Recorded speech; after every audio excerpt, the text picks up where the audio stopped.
Electroencefalograma sau pe scurt EEG-ul este o investigație non-invazivă, adică nu doare. Se face o înregistrare la nivel neuronal a activității electrice, pentru care copilul trebuie să fie învățat de părinte ce înseamnă această electroencefalogramă. Se pune o căciuliță pe cap, seamănă cu căciulița de bebeluș. Această căciuliță are niște electrozi, în electrozii respectiv se pune un gel. Este doar o senzație de rece, devine puțin cu un disconfort discret pentru copii. Ei trebuie să cunoască ceea ce se va întâmpla ulterior. În cadrul acestei investigații se fac niște stimulări, și anume hiperventilație, adică copilul trebuie să sufle ca și când ar alerga timp de 3 minute, nu este ușor. Unii copii cooperează, alții nu cooperează. După care se face o mică pauză și acesta este supus să facă o stimulare luminoasă intermitentă, adică niște luminițe la care trebuie să fie atent și să urmeze pașii și instrucțiunile celui care face această investigație. Ce indicații terapeutice avem în acest caz, doamna doctor? Și v-aș întreba când este nevoie să se apeleze la un EEG? Așa cum am spus, EEG-ul este o investigație non-invazivă, deci nu doare. Pacienții care au nevoie de această investigație sunt trimiși de către medicul, un neurolog în special, sau de către medicul de psihiatru. Aceștia au nevoie de o confirmare a diagnosticului sau chiar infirmare. Se face diagnostic diferențial pe baza acestei investigații și atunci este de un foarte mare ajutor, pentru că putem să punem diagnosticul de certitudine în final. Și atunci este indicat pentru pacienții care se cunosc cu crize de tip epileptic sau care au avut o criză, da, de tip epileptic, și atunci are nevoie de o confirmare sau de o infirmare a diagnosticului de epilepsie. Este indicat și pentru encefalopatii, pentru tumori, pentru diferite leziuni la nivel cerebral. Sunt foarte multe indicații, dar se poate face și pentru pacienții care au migrene, dureri de cap, pentru un diagnostic diferențial. Este folosit EEG-ul și pentru a stabili coma profundă. Această investigație se face în spitale, da? Și în principiu este bine de știut că această investigație nu exclude diagnosticul de epilepsie, pentru că este o investigație de moment. Adică vine pacientul, face investigația, nu prezice că acel pacient, copilașul, poate să aibă ulterior descărcări de tip epileptiform. Și atunci se poate repeta ulterior.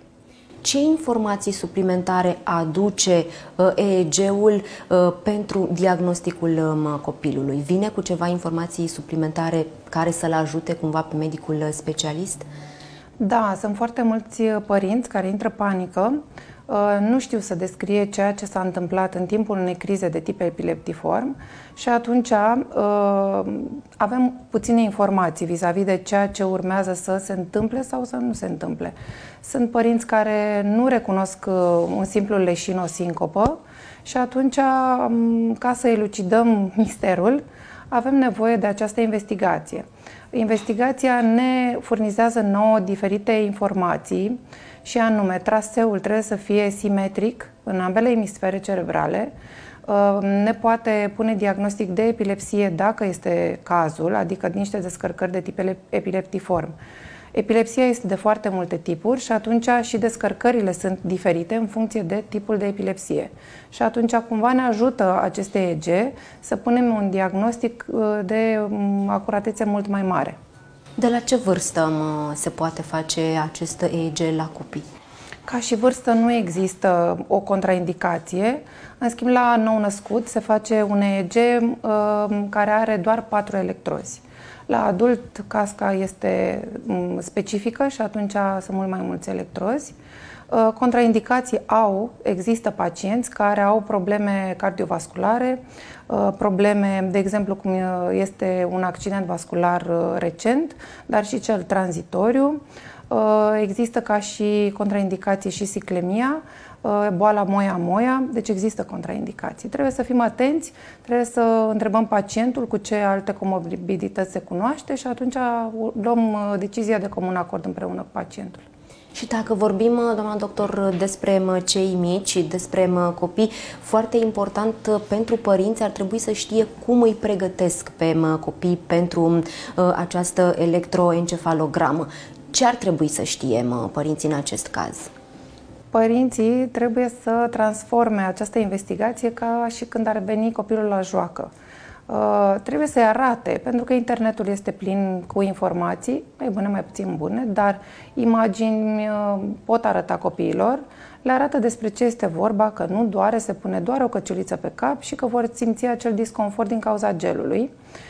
Trebuie să știe că ar fi de bun augur copilul să fie spălat pe cap cu o seară înainte, să nu se folosească diferite tratamente cosmetice, să nu se folosească gel de păr, spumă sau tot felul de alte produse care le folosesc tinerii, pentru că această investigație poate să fie ușor influențată de diferite produse. Scalpul trebuie să fie curat. Pacientul trebuie să știe că nu are interdicția tratamentului, adică să dea tratamentul dimineața respectivă sau după amiază, nu contează când face acel EEG.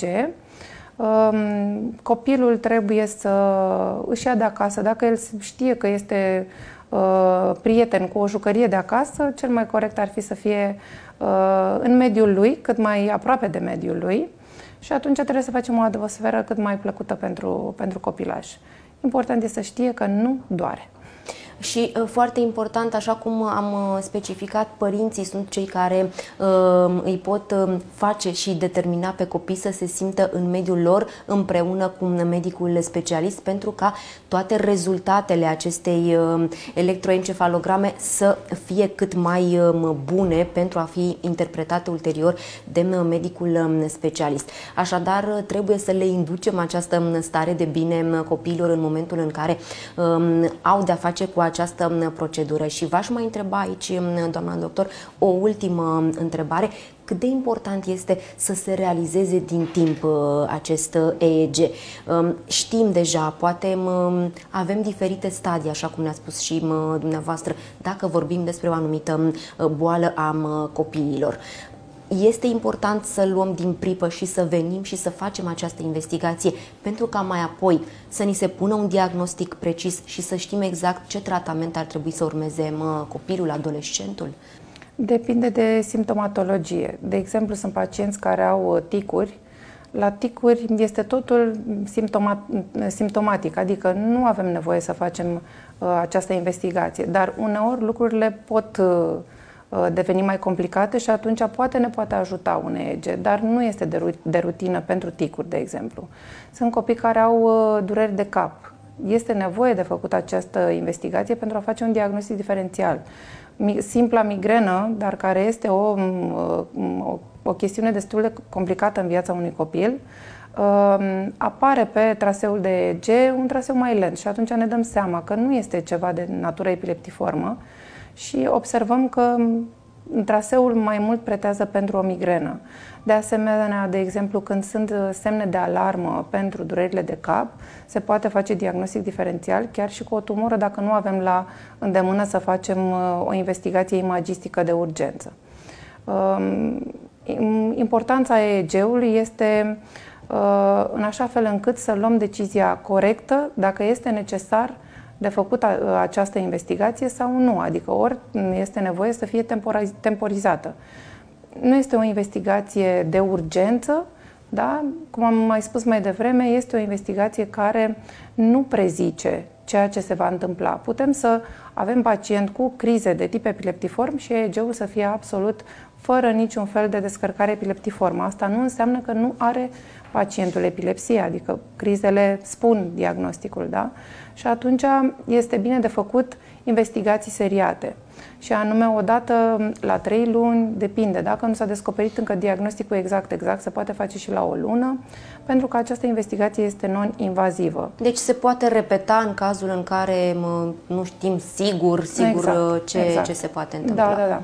În cadrul clinicii Physiozone există un aparat care este performant și se poate face această investigație. Sunt mai multe tipuri de EEG. EEG simplu, adică vine vine pacientul, face investigația care durează între 15-20 de minute cu stimulările de care am amintit mai devreme. Există o altă variantă în funcție de necesitatea și simptomatologia pacientului, EEG cu privare, adică se trezește dis de dimineață, noaptea se culcă mult mai târziu, practic provocăm creierașul să vedem dacă cumva găsim niște descărcări de tip epileptiform sau există EEG de somn de siestă, la somnul de prânz, în somnul fiziologic, să vedem stadiile de somn, cât se poate înregistra pe acea evaluare, sau EEG-ul de somn de lungă durată. Acesta este în cadrul unor spitale bine specializate, este un somn de noapte, cum dormim și acasă, da? Doar că pune această căscuță și se investigează traseul neuronal. Iată, am aflat informații interesante legate de electroencefalograma la copii. Am aflat că nu este nimic dureros, că cei mici și adolescenții tineri ar trebui să se simtă în elementul lor atunci când vin să facă această investigație. Nu este una urgentă, însă este nevoie pentru a determina, știu eu, unele diagnostice.